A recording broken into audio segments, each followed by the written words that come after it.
Come on, baby, baby, get a little bit closer. You know I wanna get to know ya.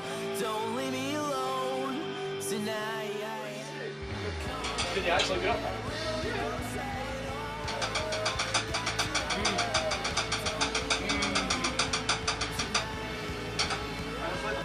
It's like a promise. No, good. I bet Lauren. I find that hilarious. They've been on for almost 40 minutes.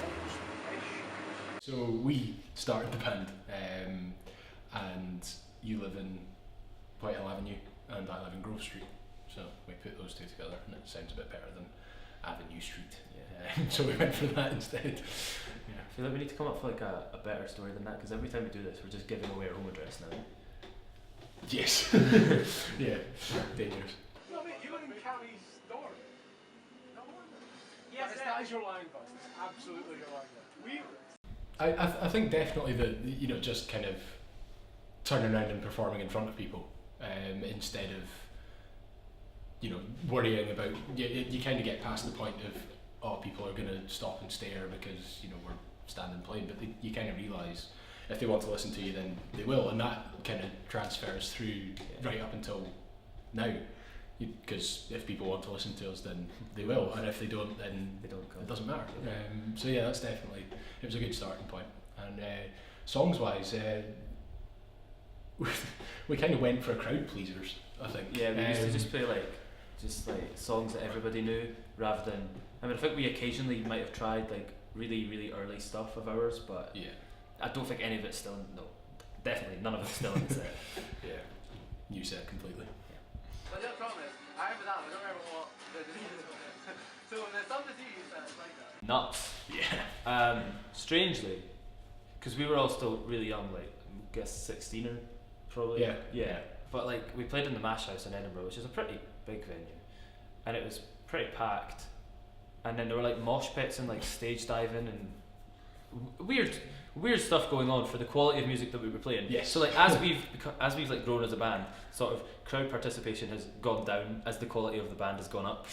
It's a weird one, because that first gig was like insane. And then so was the second. The second gig was pretty good too. All just people jumping about and that, and I think that kind of gave us some false expectations for the rest of the time. But no, it was good fun, definitely.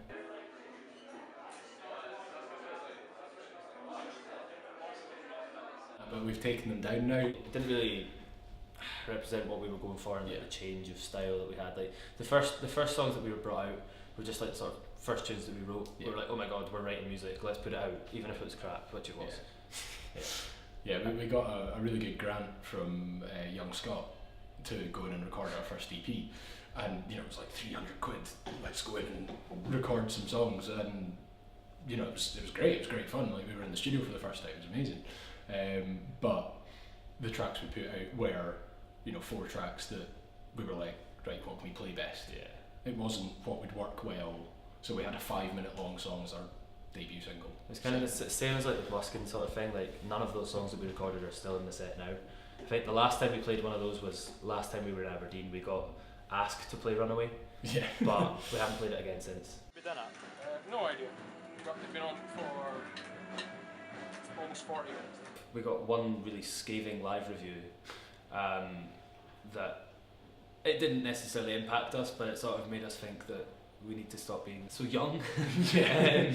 Our live performance has definitely improved, and that's just come with time, you know, and we've learned what not to do and what to do, and I think I still need to learn how to improve my stage presence, or my talking, because it's not great, but no, I think it's just a natural progression, I think, really. Yeah, a lot of it comes from just having the experience of doing it for so long, and being able to turn around and say, okay, that wasn't great, what can we do to make it a bit better next time, kind of thing, and really kind of picking at the little things, not to an obsessive extent, but being able to turn around and say that could be better, and being able to take a step back and look at it.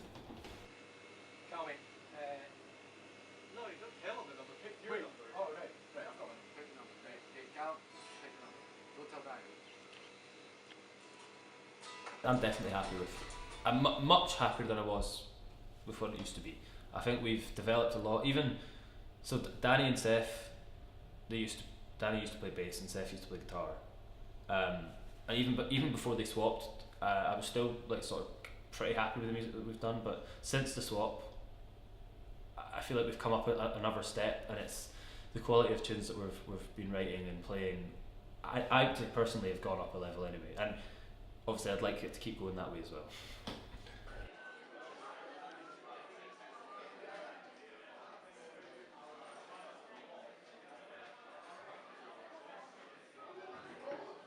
Scottish scene has seen Glasgow come up, Edinburgh go down completely, because obviously we've lost lots of venues. But then there's sort of emergence of like Glasgow punk or council punk, if you want. Like bands like Rascalton and the Dunts, they've like sort of risen to the top of the scene, and yeah, it's definitely different, but that's just how time works, I guess. Yeah, Edinburgh it's taken a hit over the past few years. Everybody says it's dead, but there are loads of good bands still kicking about. It's just they don't have places to play. That's the issue. Like we know so many bands coming out of Edinburgh that are brilliant, but they play in the same venues every time they play, and people just kind of go, oh, it's them playing Sneakies again. And Sneakies is amazing, it's a great venue, but when it's the same bands every day, it gets tedious, and that's why people move to other places and try and restrict how often they're playing and things, which is why it's not growing as fast as it should. I think it's gone down pretty well, to be honest. I mean, we've not had any negative feedback as such, so yeah, people seem to like it. It's done pretty well so far, like streaming wise, which is nice. We'll probably get like 10 pence on that. Yeah, I think it's gone down pretty well, to be honest. Yeah, people seem to be enjoying it. I think it's the clear way to go after the tunes we'd released before. It's kind of refined a bit more.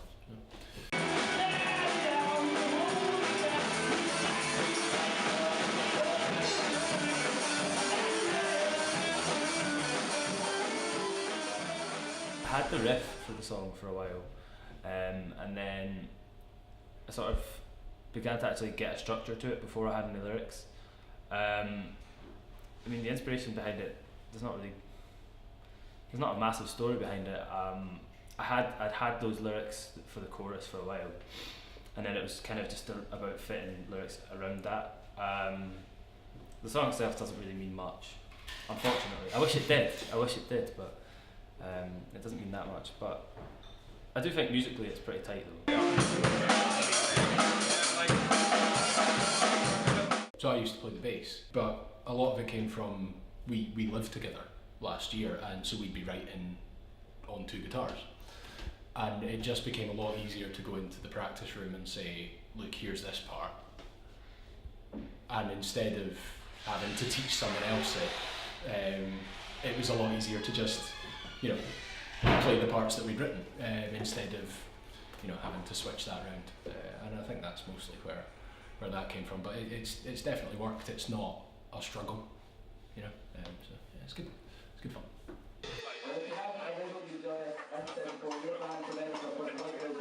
The song Jessica was written by Ethan, and it's written about Jessica Jones, the TV programme.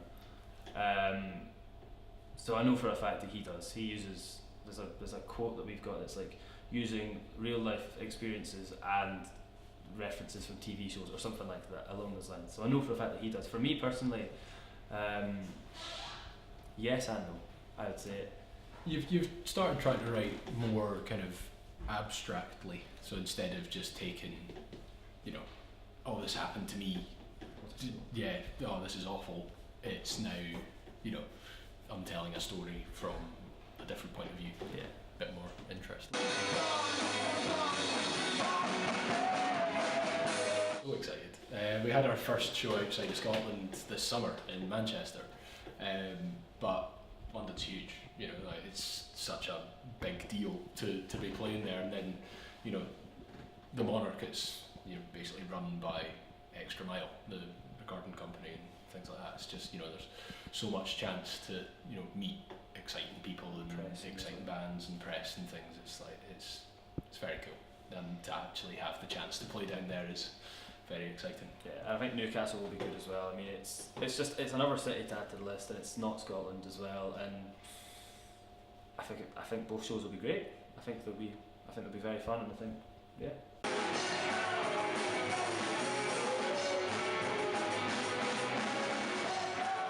We've known each other for quite a while. How long's it been now? We'll just go at high school. Yeah, high school. We were all mates before the band started and stuff, so we know each other, and we know what people like playing and how they like playing it and things, and kind of writing to tailor for that. It definitely helps, having been in the band for so long. You can kind of think, and then Seth could play this part and Ethan could play that part, and then it all could come together and work quite well. I think it's good as well that Seth and Danny both can swap and sort of give each other ideas, because obviously they used to play the opposite instrument. Like, that helps a lot as well. And then with Ethan brings a lot to the band with his drum parts as well, so it's a good fit.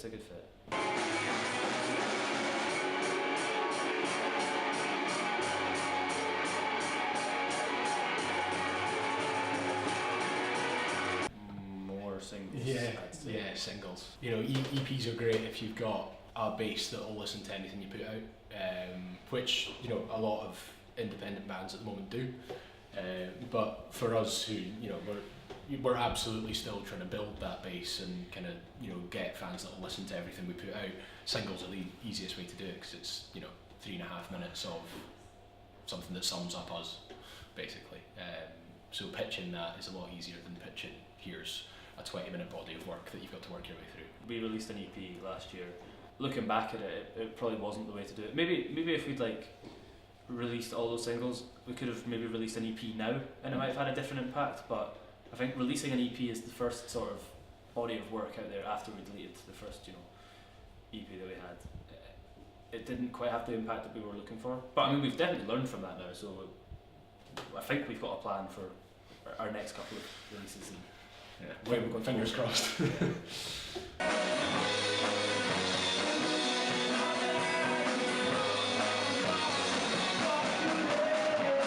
It's very nice to be back on tour.